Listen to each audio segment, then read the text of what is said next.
What happens when a carefully rehearsed smile cracks under the glare of live television? When a single question slips past the velvet ropes of celebrity control and lands like a spark in dry air? What happens when America's most watched morning show becomes the stage for a moment no publicist can spin, no edit can erase, and no empire can fully contain? The cameras are already rolling. The lights are already hot. And somewhere between the applause and the silence that follows, everything changes.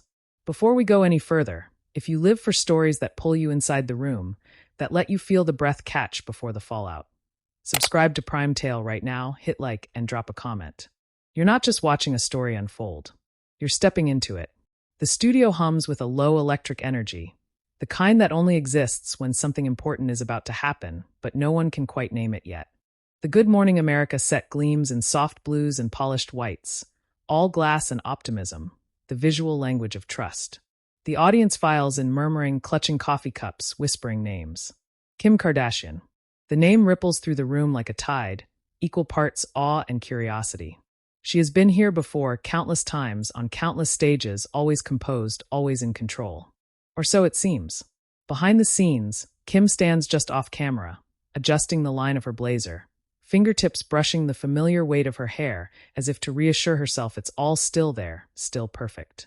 Her reflection stares back from a darkened monitor, contoured calm, almost serene. Almost. There's a flicker behind her eyes tonight, a calculation layered with something else. Fatigue, maybe. Or anticipation. She has answered every question imaginable in her career, turned scrutiny into currency, controversy into momentum. This is just another interview, she tells herself. Another morning. Another smile. Across the studio floor, Robin Roberts sits poised in her chair, posture relaxed but alert. Years of interviews have trained her instincts to listen not just to words, but to pauses, to breath, to the micro moments where truth tries to surface. She flips through her notes, though she hardly needs them. She knows the rhythm of this show, knows how to guide a conversation gently, how to press when it matters. The producer's voices echo faintly through her earpiece, reminders of time cues, segment beats, transitions. But Robin's focus is steady. She senses something today, a subtle tension in the air, like a held note that hasn't resolved. The countdown begins. 5, 4, 3. The applause swells as Kim steps onto the set, radiant under the lights. The audience erupts, phones discreetly lifted, eyes wide. Kim waves, that practiced arc of the hand that feels both intimate and distant, a gesture perfected through years of repetition. She takes her seat opposite Robin, crossing her legs smoothly, smiling for the camera. The opening pleasantries flow easily, compliments, laughter, the safe terrain of success stories and familiar headlines. Kim speaks about her latest ventures, her voice measured, confident. She knows how to perform sincerity. She knows how to sell vulnerability without giving too much away. Robin nods, smiling, but she's listening deeper than the surface. She notices the way Kim's hands clasp just a little tighter when certain topics arise, the way her smile lingers a fraction too long before fading. The audience leans in, sensing the undercurrent even if they can't name it. This is live television. There is no safety net. As the conversation shifts, the tone subtly changes. Robin's voice remains warm, but there's a new weight behind her words. She pivots, gently at first, toward legacy, toward responsibility, toward the stories we tell and the impact they leave behind. Kim answers smoothly, accustomed to framing her narrative, accustomed to being the author of her own myth. She speaks of growth, of lessons learned, of using her platform for good. The words are polished, almost lyrical. Applause punctuates her sentences. But then there's a pause.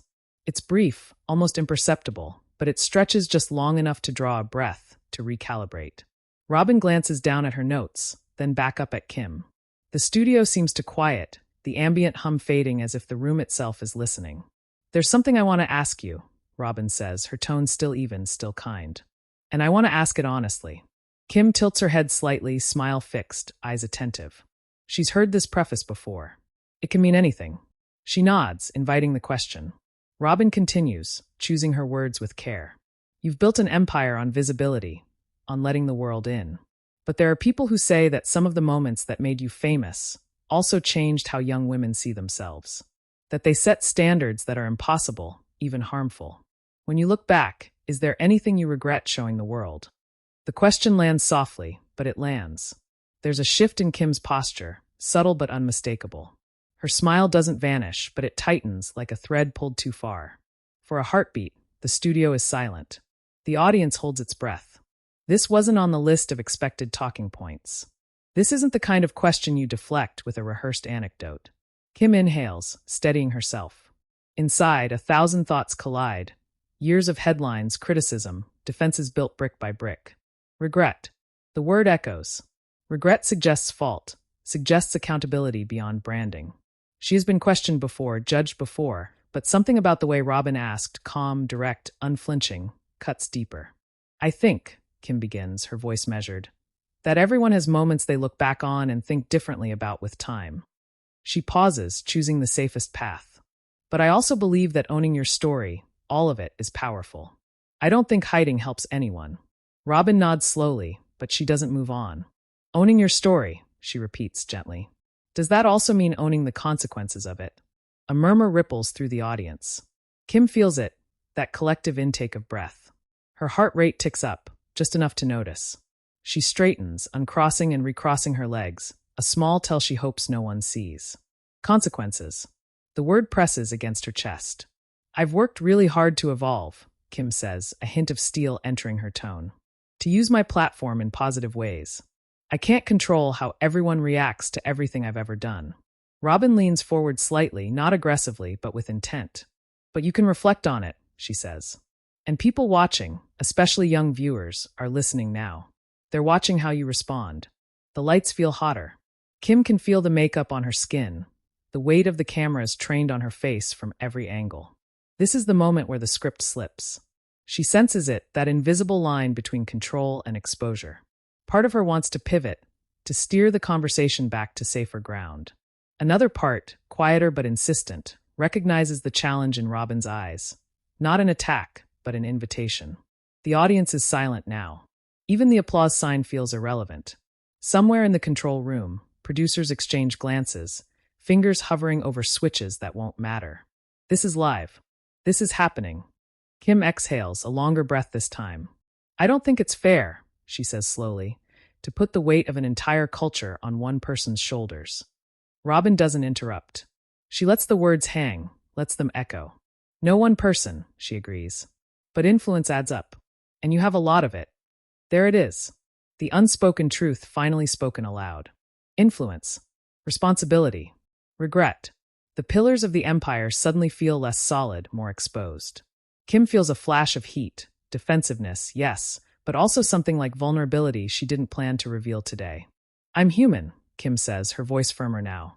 I make choices. Some are good, some maybe not. But I refuse to apologize for existing in the way that felt right to me at the time. A few audience members clap, uncertain but supportive. Others remain still, absorbing the tension. Robin nods again, her expression thoughtful, not confrontational. I hear that, she says. And I appreciate your honesty. I just wonder if part of growth is allowing space for a different answer tomorrow than the one you give today. The words linger, soft but sharp. Kim meets Robin's gaze, really meets it this time. For a split second, the mask slips, not enough for scandal, but enough for truth. There's a flicker of something like doubt, or maybe reflection, passing through her eyes. The segment clock ticks on, indifferent to the emotional weight in the room. The show will go to commercial soon. The audience will applaud. The cameras will fade out. But whatever has just been set in motion won't stop with the music. Kim offers a small nod, almost imperceptible. Growth is ongoing, she says quietly. The applause finally comes, hesitant at first, then swelling as the tension releases just enough to breathe again. Robin smiles, grateful but contemplative. The cameras pull back, the theme music rising. On the surface, it looks like any other interview, any other morning. But beneath the polished veneer, something has shifted. A question has been asked that can't be unasked. An answer has been given that won't satisfy everyone. And as Kim rises from her chair, smiling once more for the audience, she can already feel the ripple effects beginning, spreading beyond the studio walls, beyond the live broadcast, into a world that never forgets. This was only the beginning. The applause fades, but the silence that follows is heavier than anything that came before it. Kim walks off the set with the same measured grace she arrived with, smiling for crew members, nodding politely, thanking people who congratulate her on a great segment. The words slide past her like water over glass. Inside, her thoughts are louder than the studio ever was. That question, is there anything you regret showing the world, keeps replaying, not as sound but as pressure. Behind the curtain, the air feels cooler. The lights no longer glare, but the absence of them doesn't bring relief. Her team closes in gently, a practiced orbit of reassurance.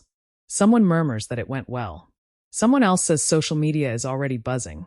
In a good way, probably. Kim doesn't answer right away. She reaches for her phone, then stops herself. Not yet. She knows better than to look too soon. On the other side of the set, Robin remains seated for a moment longer than usual after the cameras cut. She exhales slowly, fingers resting against her notes. She has done thousands of interviews, asked difficult questions to people trained to dodge them, but this one lingers. Not because of what was said, but because of what almost was. She felt it, that split second where the conversation hovered on the edge of something raw and unscripted. The kind of moment morning television rarely allows itself. A producer leans in, whispering about timing, about the next segment. Robin nods, professional instinct kicking back in. The show must go on. It always does. But even as she turns toward the camera again, she knows this interview won't end when the broadcast does. Across the country, phones light up. Clips begin circulating within minutes. Short, sharp excerpts stripped of context, captions already framing the narrative. Robin Roberts puts Kim Kardashian on the spot. The question Kim didn't expect. Awkward silence on GMA. Each headline carries its own tone, its own agenda. In living rooms and offices, people rewind, replay, debate. Back in the green room, Kim finally sits down. The couch is softer than it looks, swallowing her slightly as she leans back. She closes her eyes for a brief moment, just long enough to steady herself. She's faced backlash before, waves of it, but this feels different. Less explosive, more insidious. This wasn't outrage. This was reflection. And reflection has a way of seeping in. Her publicist speaks carefully, already in damage control mode. Some people are praising your honesty, she says. Others are asking for more accountability. Kim opens her eyes. More. The word tastes strange. How much more is enough? She's given years of her life to the public, curated vulnerability, transparency with boundaries. And yet the appetite never seems satisfied. She nods slowly. Let's wait, she says. See how it settles. But it doesn't settle. By the time Kim's car pulls away from the studio, the conversation has taken on a life of its own. Influencers dissect her body language frame by frame. Commentators argue over intent. Was Robin too harsh, or not harsh enough? Was Kim defensive, or simply honest? The audience reaction becomes a Rorschach test, revealing more about the viewer than the interview itself. Robin feels it too. Between segments, her phone buzzes repeatedly, messages stacking up faster than she can read them. Colleagues commend her for asking the hard question. Others warn her quietly about backlash from fans who feel their icon was unfairly challenged. Robin listens, absorbs, but doesn't respond immediately. She's learned that not every moment needs a rebuttal. Sometimes the question is enough. Later that afternoon, Kim sits in the back seat, city blurring past the window. She finally unlocks her phone. The flood hits instantly. Notifications, tags, headlines, opinions, too many to process at once. She scrolls despite herself, eyes scanning words that feel simultaneously familiar and newly sharp. She dodged it. She's evolving. Why won't she just say she's sorry? Robin was respectful but relentless. Kim locks the phone again, chest tightening. Apologies have never come easily to her. Not because she lacks empathy, but because she understands how they're consumed. An apology becomes a weapon, a soundbite, a moment dissected until it no longer belongs to the person who offered it.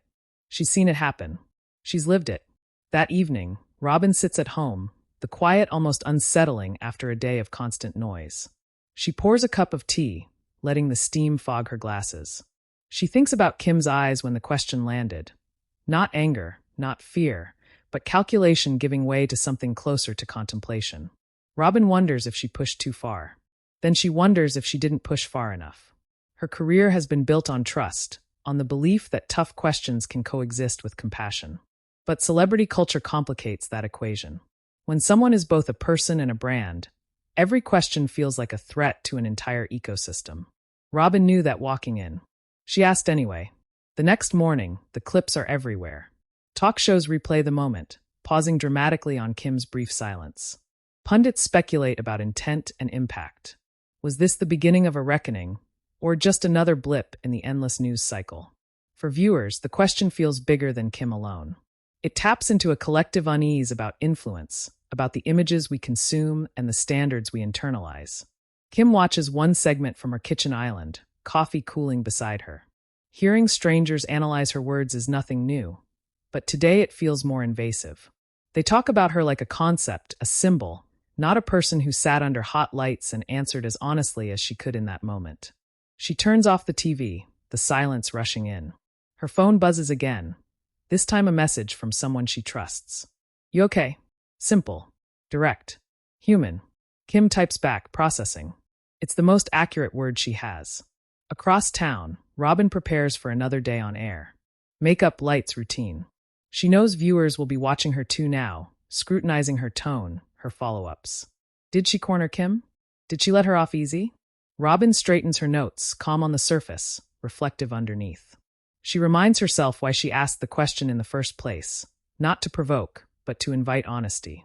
When the show goes live again, there's an unspoken awareness in the room. The audience is more alert, the energy sharper. Robin navigates the broadcast with her usual steadiness, but there's a subtle shift. She knows that interviews don't end when the camera cuts anymore. They echo. They evolve. Kim spends the day in meetings, but her mind drifts back to that moment on set. The way the studio seemed to hold its breath.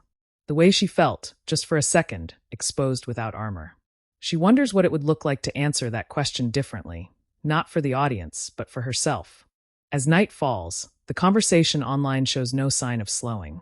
Hashtags trend. Opinions harden.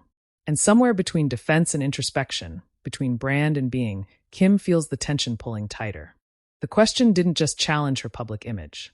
It cracked open a door she's not sure she's ready to walk through.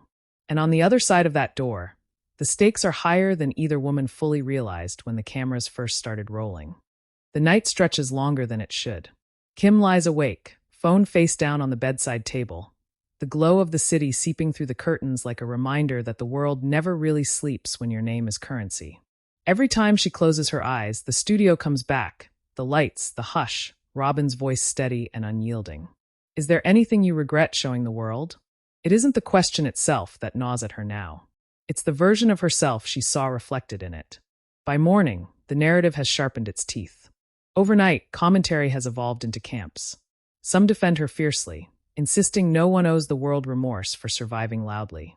Others press harder, framing silence as evasion, confidence as arrogance. Kim scrolls longer than she should, absorbing fragments that feel less like opinions and more like verdicts. She tells herself she's above this, that she's built thicker skin than most. Still, something has lodged beneath it. At the studio, Robin arrives early. The halls are quieter at this hour, the calm before another carefully timed storm. She reviews notes for the day's interviews, but her mind keeps drifting. She knows she won't revisit the moment on air, not directly. Morning television rarely circles back so openly. But she also knows that avoidance can speak as loudly as confrontation. She prepares herself for the emails, the think pieces, the subtle recalibrations of tone that follow moments like these. Mid-morning, a producer pulls Robin aside. "We're getting requests," he says carefully. "Follow-ups. Commentary. People want to know if you'll address it." Robin nods, unsurprised. "We'll let it breathe," she says. It's a deliberate choice. Let the audience sit with the discomfort. Let the conversation find its own contours.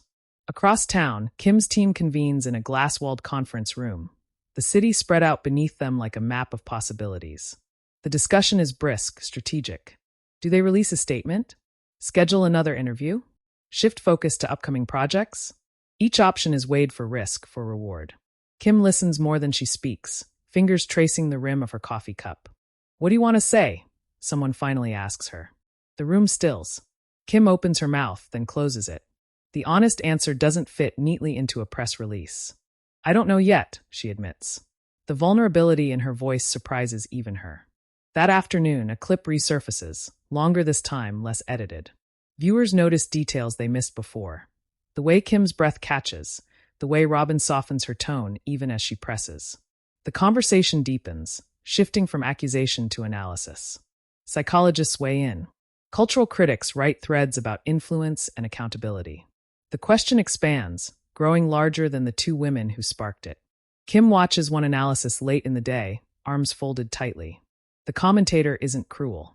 In fact, she's empathetic, talking about the burden of being both admired and blamed. For the first time since the interview, Kim feels seen rather than judged. It unsettles her. Her phone buzzes again.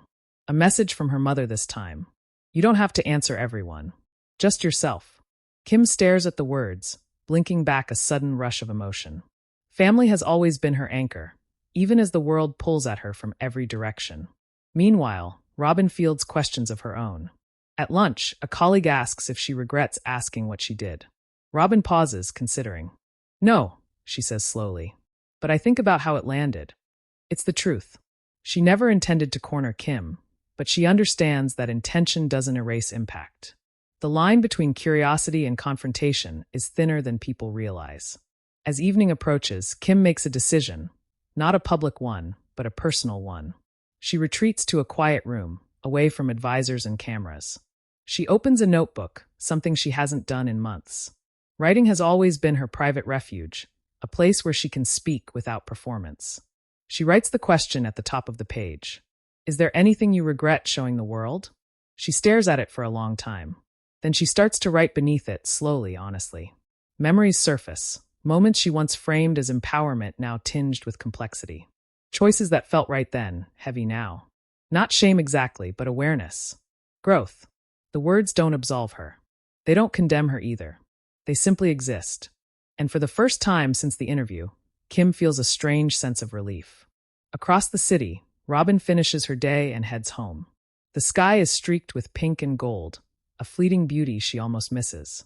She thinks about Kim again, not as a headline, but as a person navigating an impossible balance. Robin knows she may never hear Kim's private answers, and that's okay. The power of a question isn't always in the response. Sometimes it's in the reflection it forces. Late that night, Kim drafts a message on her phone. Not a statement, just thoughts. She deletes it. Drafts again. Deletes again. The right words refuse to be rushed. She decides to wait until they feel less like armor and more like truth. The next day, speculation reaches a fever pitch. Some outlets predict a tearful apology. Others anticipate defiance. The uncertainty fuels the frenzy. Kim steps into it with calm determination. She schedules a brief appearance, not to explain, but to speak. When she sits down in front of the camera again, the energy is different. There's no ambush, no surprise question. This time she leads. She talks about evolution, about how visibility magnifies everything, including mistakes. She doesn't name regrets explicitly, but she acknowledges complexity. It's measured, thoughtful. Enough to quiet some voices, provoke others. Robin watches the clip later, thoughtful. She recognizes the shift, the subtle recalibration of tone, the willingness to sit with ambiguity. It's not resolution. It's movement. The audience responds in waves. Some are satisfied. Others push for more. But beneath the noise, something has changed. The conversation has matured, slowed, deepened. It's no longer just about one woman's past, but about how society consumes stories, how it demands perfection while feeding on flaws. Kim feels it too. The pressure hasn't vanished, but it's transformed. The question that once felt like an accusation now feels like a compass. Uncomfortable, yes, but clarifying. As the days pass, the moment on GMA fades from the front page, replaced by new headlines, new controversies. But for Kim and Robin, it lingers quietly, a shared point of intersection in their separate lives. They both know the reckoning isn't over. It's only waiting for the final echo, the moment when reflection turns into consequence, and consequence demands a reckoning not just from one person, but from everyone watching. The aftermath doesn't arrive all at once. It unfolds in layers, quiet at first, then louder, then impossible to ignore. By the time the final clips cycle out of heavy rotation, the conversation has already rooted itself deeper than headlines. It's in classrooms where media literacy is debated. It's in group chats where friends argue late into the night. It's in comment sections where strangers project their own stories onto two women who shared a few minutes of unscripted truth on live television. Kim feels it in the subtle shifts. Invitations change tone. Interviews feel more deliberate, less breezy. Questions lean heavier, more reflective. She notices it most when she's alone, when the noise recedes and she's left with her own thoughts. The notebook sits on her desk, pages filled now, the question rewritten in different ink, at different angles. Regret, she realizes, isn't a single feeling, it's a constellation. Some points dim, others burn brighter with time. She scrolls through messages from young women who say they felt seen, and from parents who say they felt conflicted. There are critics who remain unsatisfied, voices sharp with expectation. There are defenders who bristle at any suggestion of fault. Kim doesn't respond to most of it. She's learning the difference between engagement and consumption, between listening and drowning. The next public appearance is a charity event, understated by design. Kim stands at a podium beneath softer lights, her speech carefully prepared, but her voice freer than before. She talks about responsibility without grand declarations, about growth without theatrics. She avoids absolutes. The applause is warm, sustained, less explosive but more sincere. In that sound, she hears a new rhythm, one that doesn't demand perfection, only presence. Robin experiences her own version of the aftermath. Viewers write letters, actual letters, some handwritten, thanking her for asking what they've wanted to ask of public figures for years.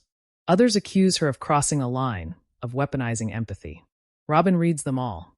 She always has. Each note reminds her why she chose this work in the first place. Not to comfort power, but to question it with care. On air, the show moves forward as it must. New guests, new stories.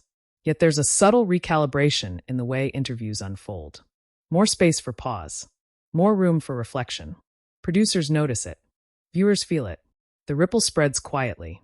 Weeks later, a long-form article reframes the moment not as a confrontation, but as a turning point in celebrity culture. Rare instance where the performance cracked just enough to let something human through. The piece goes viral. So do the comments beneath it. People argue less about who won, and more about what they themselves expect from the figures they elevate.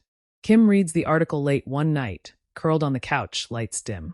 She doesn't agree with all of it. She doesn't have to. What matters is that it doesn't reduce her to a caricature. It treats her as a person navigating influence in real time. She closes the app and exhales, a slow, grounding breath. In the months that follow, she makes quieter choices. Fewer appearances. More intention. When she speaks slower, letting silence do some of the work. She allows herself to say, "I'm still learning," without rushing to fill the gap. It's uncomfortable. It's liberating. Robin, watching from a distance, recognizes the shift. Not as triumph, not as validation, but as movement. She understands now more than ever that interviews aren't endpoints. They're catalysts. What happens after is where the truth settles. The audience, too, has changed, if only slightly. Viewers approach celebrity stories with a new lens, asking not just what was said, but why it mattered. The appetite for spectacle hasn't vanished, but it's been complicated by curiosity, by nuance. And somewhere between a question asked and 1,000 answers debated, a quiet understanding takes shape. Accountability isn't a performance. Neither is growth. They are processes, uneven, unfinished, deeply human. Kim stands before a mirror one morning, adjusting her jacket, catching her own reflection. She thinks of that studio, that pause, that moment when the air seemed to hold its breath. She doesn't flinch anymore. She meets her own gaze steadily. Whatever the world decides to project onto her next, she knows one thing with clarity she didn't have before. The story doesn't end with one answer.